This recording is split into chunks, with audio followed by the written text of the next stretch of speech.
Flame Central Podcast, powered? Is it though? Is it powered by Alcova Not powered by Mortgage Joe this Yock week? this week. It's not powered by Joe We've Yock this upgraded, week. really. You know what? Yeah. For all the time that they get on me about taking vacation, which our guest today never gets vacation. No. Head strength and conditioning coach, Chad Scott, great to have you on. Thank Thanks you. so much for Yeah. joining the Flame Central Podcast. It'll be a little bit more fun without Joe here. Yeah. Oh, that's Because good. usually I'll he miss him. spends about like 20 minutes telling one story that could have been told in 2 minutes. But We you say, know, just there's send us an people- email next time. Yeah, we don't need to hear the whole deal. Yeah. Thanks so much for coming on. Welcome to the mountain. Thank you. We were just talking off air that you the players love your energy, love your vibe. I love seeing like the little videos online of all the themed workouts, whether it's the Beach Boys Yeah. on the mountain Oh, yeah. and the 4th of July. When did that start is my first question, and where'd that come from? I tell you what, we when I was probably in 2012 when I was at Charleston Southern, I had one of our players come up and said, "Hey, listen, 4th of July." His name's Mike Dieter-Leasy, so I've called it the Mike Dieter-Leasy Classic. But Okay. he's and I even give him a legacy. shout out. He's a real estate agent down in Houston right Okay. now. Love So it. he loves that it's still going on. But he just said, "Hey, I'd love to get the guys together, dress up 4th of July, red, white, and blue, and then do competitions and things like that." And then it just kind of evolved into the spring breaks, and then the different coaches and people that I've met over time. We would do just different themes throughout the year, just to kind of really keep it interesting for the guys, kill the monotony, and have a lot of fun with it. Has that- I does wish it- we had that around the Yeah, office right. a little bit, We'll work on some. We'll work on. You can dress up anytime you want. Yeah, If you yeah. want. Yeah. Has that always been part of your personality though? Oh, yeah. Because some guys, it's like, this is all business. Mm-hmm. This is supposed to be hard. It's not supposed to be fun. Where it seems like you kind of say, we're going to work really hard, but Absolutely. we're probably going to maybe work harder if we enjoy it a little Work bit. hard, party harder, I Well, think is yeah, what they yeah, say. yeah. Well, it's like, I tell like our recruits, like, I'm a strength coach because I enjoy lifting weights. I enjoy developing people. But not all football players are going to like lifting weights. Yeah. And then so there's a way that you can kind of kill the monotony of just sets and reps and, all the stuff. And then let the kids have their personality. Let their personality shine through. And when kids want to come down to the weight room and they want to be there and they want to be around each other, then you got something special. So, we have a lot of fun with it. And that's like it. everybody on our staff's the same way. Football staff, strength staff.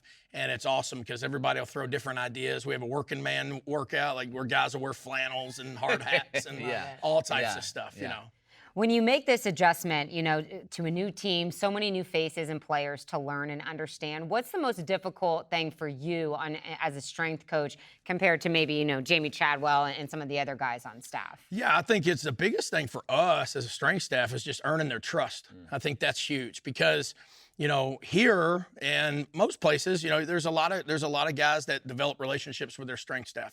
We spend the most time with them, and the last strength staff that was here did a great job with developing those relationships. So immediately there's going to kind of be some pullback and say, hey, I don't know this guy, but they're really truly entrusting their development to us. And then so that's earning their trust and getting them to understand that, we want the best for them and we want them to grow and be the best man, be the best football player and everything. And so that's a big part of usually the first couple of months is kind of earning that. Is there, coming in, you're wanting that buy-in, and you're trying to be as authentically you as you possibly can. Right. Is there ever in a situation like this where you're like, is there any doubt at all? Like, man, what if this is who I am, but what if they don't buy into what I am? Does that happen early on in the stages of this? I think the biggest thing is to be consistent. Yeah. You have your standards for your program, and those standards are set by Coach Chadwell, and essentially I'm just another voice for him, and those are the standards, and here's what it is, and whether you're a starter, whether you're a walk-on, whether you've played or you're an All-American, the standard's a standard, and we're not deviating from that, and we're going to have a lot of fun, and we're going to have a lot of energy into the room, and then when it doesn't get the energy that we want, we let the guys know, here's where we need to be, here's where we are right now, and here's how we're going to get there. Where did that relationship and connection start with Jamie Chadwell? So Any good story behind that? Oh man, I Did tell you you what. also have a shark tooth necklace that you guys, best friend? Honestly, you you get know half what? of the shark tooth necklace. I'll get the other half. I did not see his shark tooth necklace. I was more of like the coral reef necklace. That was kind of my thing. So way back then, he didn't know me then, but back then I had like the frosted tips. Oh, and, yeah. I remember that. I It mean, gets late worse 90s. with this Yeah, stuff. late 90s. Oh, yeah. I had the tight shirts and the frosted tips. Yeah. And the guys. And the puka beads. Oh man, and the guys love it because I had both ears pierced. I see you And, keep wearing for the 4th of July for thing. the I see 4th you of got little July. clip-ons and So I stuff. always put the earrings in Yeah. for the 4th of July. Yeah. And then when guys will come in, because we don't let them train with earrings, and they'll come in, I'll grab their earrings and I'll put them in my ears. So, kind of mess with them a little bit. Yeah. So, no, but Coach Chadwell, I met Coach Chadwell in 2013. And, and it was, he came in at Charleston Southern and I was there. I'd been there about 7 months and had the opportunity day one after he got hired, he did his press conference. We sat down and he told me the vision of his program and what he wanted to do and kind of who he was. And it was kind of funny because, I grew up in the state of Kentucky. And, I was born and raised, a Wildcat basketball fan and stuff like that. And then Coach Chadwell is actually, even though he's from Tennessee, I don't know if he tells anybody this, but he's a Kentucky basketball fan. Oh, really? Oh, Did not so know it's that. starting to come out. Okay. I'm kind of maybe sharing something I Yeah, shouldn't, I'm going to tell Richie McKay about yeah, that. so and he's probably, and so we kind of connected on that. We Yeah. kind of laugh about that a little bit, but no, it's just been phenomenal ever since, and I had fortunate enough kind of work with him at Charleston Southern and grow that relationship and with him and everybody else on the staff, and then just carry that on to Coastal and now here. Were you part of the group that went to some of the men's basketball games this year? What's you were out there. Yeah. His T-shirt tossing yeah, the and all that. T-shirt toss. Yeah, It was I like felt like we the saw you guys new- out at everything. Yeah, really. that was awesome, and that was a big thing with Coach Chadwell. Everywhere we've been, it's you got the football team, and then we're going to go support the other teams. We want the teams to come support us. It's only right that we go support them. Mm-hmm. And then it's funny. I was sitting next to him when he was throwing, and he kind of looked over and he saw the T-shirt and he said, "Watch this." And he just throws it over, and then it came back. It came back to me. And he was like, throw it across the court, You're and I was like drilling a cheerleader. Yeah. Yeah, and I looked at him and I was like, man, you're the head coach. You hold more weight around here. You throw it. I'm sitting here like this. I don't know what we're doing. I'm not yet. starting any tradition that's going to go wrong. Yeah, but then the one time he launched it across, and I think he hit one of the assistant coaches on the during the timeout or something. Yeah, I know it's close. Yeah. For you in this role, what's the learning curve in terms of like facilities, in terms of what I have at my disposal in terms of training and developing these guys? Because you kind of, I'm sure some stuff that you want or will get or maybe have already gotten, and some is like, here's the weight room. Yeah. Here's what we have. Now you're adapting to what's here already. How was that? Well, I'll tell you what's kind of neat. I've had my eye on this weight room for many, many years now. Okay. So Really? so I'm close with the guys at Sorinex who outfitted the weight room. Yeah. And then it was funny because every time I would talk to them, they'd say, "Hey, you got to get up to Lynchburg and see this weight room we did. It's a great weight room, great space." And You're then I like, would just see it from a "Ooh, distance, yeah. and then so you kind of work your programs based on what you have. And then here, we're fortunate enough to have an unbelievable space. And I quickly realized there's certain times where we can bring the whole team in, and we got the space to be able to do it. Yeah. And so you really just, when you take over, you just kind of do inventory of what you have. But at the end of the day, the basics are the basics. And I don't get caught too much in the weeds with that. Yeah. And I think you can get, as a strength coach, you can kind of get too cute in some things. But I try to stay with the exercises and the systems that, that I'm used to and that are tried and true. And then we kind of play around with the other stuff. So what's your number one goal? You guys are finishing up summer workouts and towards the end of July before fall camp. You talked about like not letting them have too much time off, which in my mind I'm like, rest and recover. Got to have a little spa day. Why is it so important for them to like continue going straight into fall camp? I think it's just the continuity of the team more so than anything. We've seen a huge increase in this team growing together since January. It's been really cool to see them grow within their coaches and within their position groups and then with each other. And then, so the way I always look at it, myself and the rest of our strength staff, we're using summer to get ready for camp. And then we're going to use camp to get ready for the season as far as being in football shape. I always tell people, I tell our guys, I believe in order to get in shape for football, you got to play football. We're trying to build the body armor. We're trying to build up everything to where the little bruises, the little nicks, scrapes, things like that, it doesn't do any kind of damage the way it would do if you weren't trained for it. So we want to build that up. And so with that, we don't want to give them too much time off on the back end of it to where they go on vacation and guys don't do anything. And it's like, you work so hard for 8-9 weeks throughout the summer, you can take a few days here and there, but really after about 7 days, you just start losing stuff. And we don't want to go into that and increase the opportunity to get hurt. Which, not to bring my wedding into this, but I've gained 10 pounds since the wedding because, like, Pure muscle. you just work Yeah, those 8 to 9 weeks and then you take a week That's off true. and look what happens, So I don't know if you do, like, personal plans on the trying to side. peak at the right like, time and then just, and then it's like a roller coaster. Yeah. You just go crashing down. Welcome to my life. Well, it's funny. My wife actually, when we first when we were engaged, she asked me to train her and get her ready for the wedding, and then so I was getting her in the room and she was getting jacked, and then we're about maybe a couple months from the wedding, and she fired me. She said I can't do this anymore because her shoulders were getting. She had traps on her, and she said I got this strapless dress and I got these traps now, and of course I'm like, hey, You're too good at your job. Get your back and traps bigger, and she's like, no, and then so she's like, you're fired. That's hilarious. So when's the family coming up? Wait, you were actually part of the frat crew. The Coach Frat House, right? The Coach Frat House. I think, was it Newland that told us you were you were up Big all night basketball guy. watching college hoops? I love college is that, basketball. Okay. I love All it. And Yeah. I'll watch any team. I just love college basketball. Okay. And that's kind of why I was so excited about being here at Liberty's games and Coach McKay and everybody. And this place was crazy. It was nuts. Yeah. And just watching the talent there. Plus, we got a couple Kentucky guys that That's right, you do. Oh, yeah. So, And, and so I just, that time was, it's unfortunate because you don't realize how good those times are sometimes until they're gone. Yeah. We laugh. I always kid around. I say, when everybody's family gets up here, I'm going to try to find everybody to get together. We'll spend a weekend at the house together, and do that. So, but no, we had a great time. We had a great time. Now, one thing I noticed during spring ball is it looked like maybe part of your responsibilities, and tell me if this is true, is to kind of be the DJ. Oh, yeah. Is that it? Because I'd see like DJ guys would hit the C. Scott. music, and I'd see you over there. You were the one punching it up. Is that part of your responsibility? Yeah, so I started doing that in 2013 at Charleston Southern. We did that, man. and Coach Chadwell were sitting there trying to find ways to get the guys kind of jacked up. And then it's funny because, he said, hey, let's bring some music to practice. And I had like an old school jam box. That's all I had. So I put it on.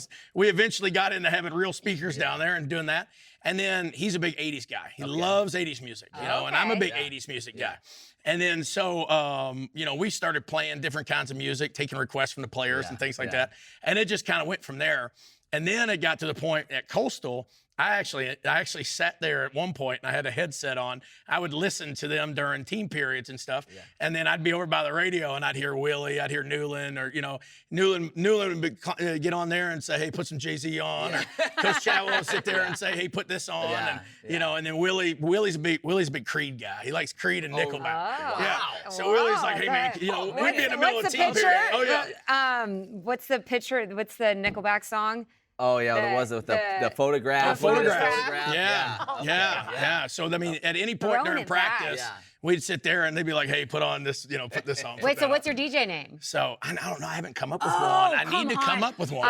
DJ Chahizzle, Scott Hizzle. Yeah. I don't know. You could There's probably so do many. some weddings during the off season. I do need to with come all up with your it. time off. I actually I did at one point. I did have a name that was pretty good, but I can't remember what it was. Obviously, it wasn't too we great. got to come up with a good. You got all these players that are DJ going to be getting name. married. You need to just start working your way and just putting like a business card in their locker, like, hey, whenever you get married, just give me a call. Here's my rate, I will come. See, I bet you I will give Joe some credit. I bet you he would come up with a good DJ name for you on the I'll spot. have to hit him up for that. He's really good. Now I am fortunate. I got 4 young guys on the strength staff, and so they help me out a lot of times. So I'm literally stuck in the 80s and the 90s with my music, or I'm listening to country music, and then so I'm telling those guys, hey, bring me some new music. I'll tell you, I love when I'm walking across campus and you guys are working out, like, it's an eclectic mix that I'll hear.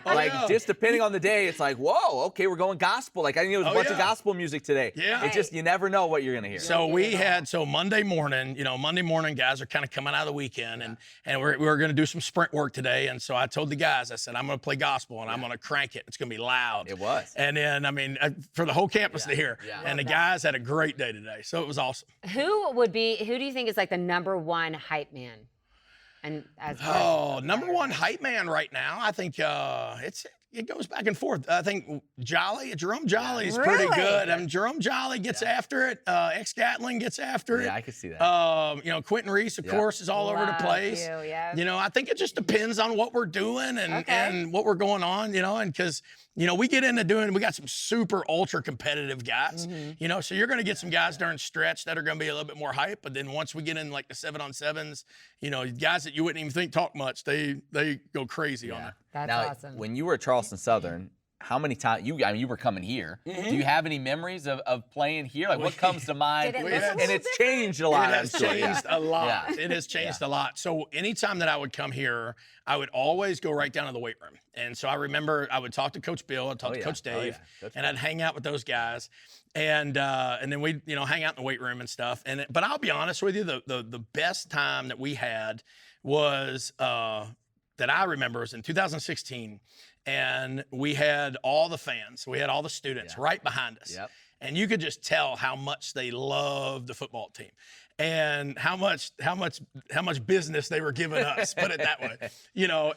But what was cool was they keep it classy though. It was good. It was awesome. It was good. And and we ended up playing very well that game. And but they never left, and they stayed and ended up taking pictures with us at the end and stuff. But it's been so cool because where the berm is and everything right there. I remember that being the visitor locker room. I remember the stadium being one level on the visitor side, and even from 16 till now, when I first came on campus back in January, I mean, I just stood in awe just on everything and every single piece of this facility here. So in the weight room, what is your favorite piece, part of as far as facilities go? I'm assuming it's something in the weight room, but what's your number one? Or the indoor? I don't know. I don't really get caught up in equipment and stuff like that. That's the thing. I mean, I think if the guys asked you, I love doing reverse hypers. And then so the reverse hyper machine we do every single day of the week, it seems like, and the guys hate it. So that's for me. But I mean, truth be told, I love the athletes. And it might be a kind of cliche answer, but I could train any athlete, myself and our staff can train any athlete without equipment. The athlete's the most important piece of equipment. Everybody says, hey, what's your most important piece? It's the athlete, and that's what we're trying to do every day. So, I mean, regardless of what we have, when we were when I was at Charleston Southern, when I walked in, it was kind of funny. When I walked in, they wouldn't show me the weight room at first on my interview. Oh, really? It was a 1,500 square foot 4-wall cinder block wall, and it had 6 racks and 6 platforms. And to give that some perspective, we have 24 racks and 24 platforms here, right? Yeah. And then but I walked in and I loved it. I loved every second of it, and it was just an opportunity to get in and just kind of mold the athletes and get after it. So. What do you think is the biggest lesson or, lesson learned from whether it's an athlete or something from this game through your years of doing this? Man, I tell you, is honestly, don't judge a book by its cover for athletes. And I say that because, especially in today's day with a lot of mental health stuff, some kids, and the main focus behind our program and Coach Chadwell's program is relationships. And literally getting to the core of who they are, not as a football player, but who they are as a human being.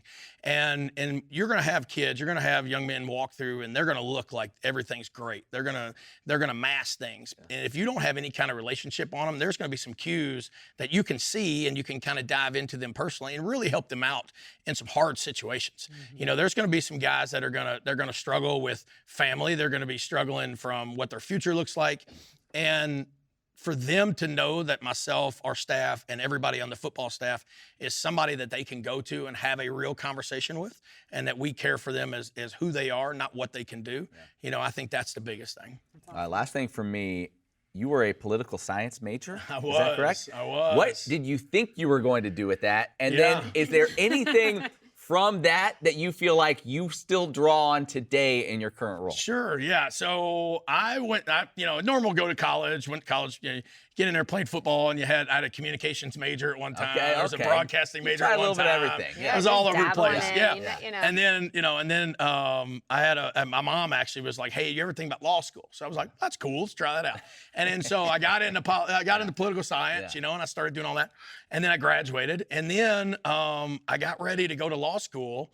And I had a buddy of mine actually that the day he took his bar exam was the day he realized he didn't want to be a lawyer. Ooh. And he was like, hey man, before you do this, you might want to really figure out if you want to do it. Well, my strength coach in college always, over the last 3 years of college, kept trying to say, you'd be a great strength coach, be a great strength coach. Yeah, awesome. And I was like, oh, whatever. Well, then I decided not to do the law school thing, and I called him up. Yeah. And that's kind of how I got in this field. That's cool. And I think just the general politics, the way people communicate, I think there's a lot of that stuff you can get from that major in itself, is just as far as communication and being able to talk to people and read people and go from there. So I think we just got the nickname just needs to be the mayor then, right? Or the governor or something like that. DJ Mayer. Yeah, DJ something like Mayer. that. Yeah, that's it. All right, I'm going to put you a little bit on the spot here. Okay. I know diet is very important when it comes to speed, strength, and conditioning. That's why I don't see many results. Yeah, I'm the same way. Queso I'm and terrible. French fries. I mean, not together, but like separately. The training table's done me Yeah, no I'll good. dip some French fries in some queso. Let's go. But we do a Liberty Flames annual pie eating contest. For the player, with For a the few players. select Yeah. players. So we get 3 players, and we've done it for 3, Thanksgiving. 4 years Okay. around Thanksgiving time. Are we allowed to do that? Absolutely. Are we allowed to We continue? usually try to do around a bye Absolutely. week or we'll Okay. figure, yeah. Yes. Absolutely. We or Yes. like if we need to pre-tape it early, I just needed to get that Yes. on record Actually, it was- that we are allowed to So- Wasn't continue it that. Gadlin who hosted it last year? I think? Gadlin Yeah, he was hosted it. That was good. It is pretty comical. We've had, Demario Douglas talk a lot of trash in the past, and he. It's always alive. Well, Didn't we had even- a pie It's all- eating yeah. contest for the 4th of July. I thought, was that workout. pie or was it So- cinnamon rolls? What was they that? were little pies. Okay, So all right. They when I looked went to incredible. go get pies, Yeah. and they had super big ones, and then they had the small ones. So I was like, all right, well, I'll just put 3 of them at each spot, Yeah. and that way, because we had so many guys eating Yeah. them. So I love that. Who Yeah. ended up winning that? So the defense. Okay. So what we did was we put. This could be a new yeah. spin. Yeah, we put. Let's see. We put 12 pies on the defense and 12 pies on the offense, and each guy had 3 pies. Okay. And then so they could share each other's if they wanted to.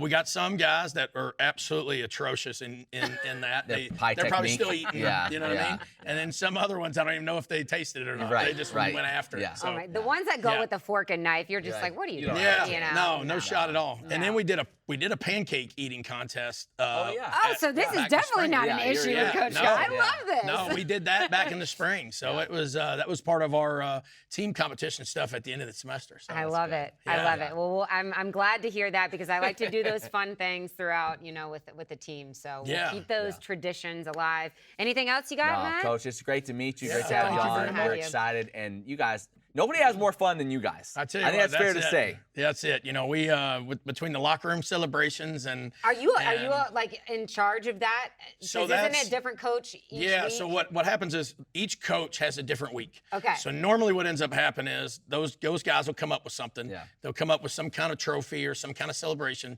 and then they try to incorporate strength staff in. Okay. You And help then them we can pull it take off. them as crazy as what we have in the You past. take it to the next and- level. is Yeah, what the happens. WWF one was really something Yes. that really took off. And We've heard a lot of There is stories. some that all usually come stories with about like, I animal don't think we need to yeah. talk about Yeah. this one. But yeah. So I keep a lot of the trophies. I keep a lot of them in my office. So I Okay. got a handful of them down there. I'm a little nervous with know. us being the Flames. I hope just don't set anything Oh, on yeah. fire Yeah. because I think that's happening. We've got in the plenty of past. space. Yeah. Yeah, we'll figure we it can blow out. some Yeah, stuff. yeah. One last question from me. Striking the stone is Yes. the saying. Who came up with that, and explain the meaning behind it? Sure, that's Coach Chadwell. So that's Coach Chadwell. It's kind of been with him in his coaching journey. Okay. It's really the mantra of who we want to be as a football team, but also it carries who you get through life and who you are. And essentially, it's the story of the gold mine or the gold rush. Where a guy goes out to be rich and he's searching for gold, and he works day and night, and then he gives up because he didn't find gold. And the next day, somebody comes over, hits it one time, and becomes the richest person, in America. And the idea behind that is you're going to get hit with adversity in football. You're going to get hit with adversity in life. And regardless of the adversity, keep striking, keep getting after it, one hit at a time. Yeah. And then eventually, if you keep striking it, you'll strike gold. And that's kind of a rallying cry for our guys that whether you're up by 1 touchdown or whether you're down by 1 touchdown or up by 3 or down by 3, it's one play at a time, strike. And what's really cool is there's guys that really, I was telling our guys last week, there's guys that embody that, and it's really neat when you get a text message. We had a young man who got diagnosed with cancer a couple of years ago. And, of course, myself, Coach Chadwell, Coach McGee, everybody's texting him, the young man, offering him encouragement. And his response to me was, it's all good, just another opportunity to strike stone. And when that hits a guy and he's in something of that kind of magnitude, it makes you understand why you're doing what you're doing, And so that's kind of our rallying cry. And each week we give guys emphasis of the week and words of the week and where we want to do. And Strike the Stone was the emphasis of week 4 as we kind of came together for like the end of summer 1, and then we will end the emphasis as the word legacy. And then we got a few things. We got something special planned. I was gonna ask. Yeah. You have all these special workouts. I forgot to mention this. Yeah. Is there a big blowout at the end of Finale? summer? Do you have something? There's Okay. going to be one. It Okay. won't necessarily be like a themed as much Okay. as it'll be just an opportunity for the guys to grow. Okay. And it'll be something they've never done before. It'll be something that we all do it on ourselves first, the coaching staff. Oh, really? So if you see the coaching staff doing some random thing throughout town, Okay. you'll understand what we're doing. But Okay. we got something with the word legacy for these guys to kind of grow together. And as we kind of have an opportunity to win the first conference championship, as an FBS team, these guys are going to have an opportunity to leave a legacy within this program. So, we'll hit on that before camp. So it'll be good. Oh, I'm excited. A little Yeah. cliffhanger, that's Last one, I lied. One word. I know you're just getting to know this team still, but if you had one word to describe it, what would it be? Wow, that's a great word. Man, I will say, I think with us, our team word, and our team word has been embrace. And that would be a word that I would probably use with this team, because we asked them on January, whatever it was when we got here, we asked them to fully embody the word embrace. And that means to joyfully receive something and not be 1 foot in. And I can sit here and say that they're there. They've embraced some discipline. They've embraced some new stuff. They've embraced new people. They've embraced each other, and it's been cool to watch them grow. So I don't know if I can use that word, but I don't know if that fits that way. But the word embrace really, truly embodies this team right now. That's so cool, because it is difficult for men this young and this age, right, to go through a change like this, where I'm sure you guys have experienced change throughout your whole careers and all that with your age. But it's just really cool to see these guys have really bought in. You can see it when we have Kenny Charles in here talking about the energy that you guys bring and the encouragement. It's really, really neat. Well, We're excited. We told the guys on the first meeting, I said, change is inevitable, but growth is optional. And at the end of the day, you guys are going to choose whether or not you're going to grow from this. At the end of the day, life changes every day. It changes every minute. Right. So that's inevitable. It's going to happen. So growth is optional. And that's something we really hit on them from a day-to-day basis. I'm going to use that in our meeting tomorrow. All right, Joe Yock isn't here, but this is what he has every guest yes, do. I know. Yes. I'm so You have you sorry. hold this mug, Okay. look at that camera, and you just say Flame Central Podcast, Okay. powered by Alcova Mortgage. Alcova. Okay. Can you do that? This All right. is Just learn how to say for it. Joe. Okay. Well, I'll send this to him. This will All be a right. lot. And this Yeah. is for Joe. This is for Joe. And All then right. and then can you crush it Oh, in your I hand love after? coffee Because you mugs. look- And that's yours. That's it Thank looks you. so- Thank It you. looks That's so yours to take. small. Yeah, on it. right. Thank This you. is a flame. So Yeah. powered by Alcova Mortgage. Yeah. I don't know. Yeah. Okay. Yeah. And can I point at Joe? Yeah, absolutely. Yeah. Oh, Please. yeah. All right. Joe, Flame Central Podcast, powered by Alcova. That's it. That's it. He'll love that. That's good. He'll feel part of the team still. So yeah, Appreciate it, Maybe Coach. Great maybe to one meet of you. these days, Yeah. Joe Yock will join He'll come the back, show from vacation. He's been on for about 2 weeks, so I never want to hear. right. He's once taking it again. easy. Let's just see what that feels like. I know. He's like, I'm just looking for 2 hours. Coach Scott, thanks so much. Happy to have you on the mountain. Thanks so much for all your hard work that you're putting into these young men. Thank you so much. All right, we'll see you right back here. Be sure to go send in your mailbag questions. Flame Central. at liberty.edu. We want to hear from you. Yeah, we'll see you right back here next week.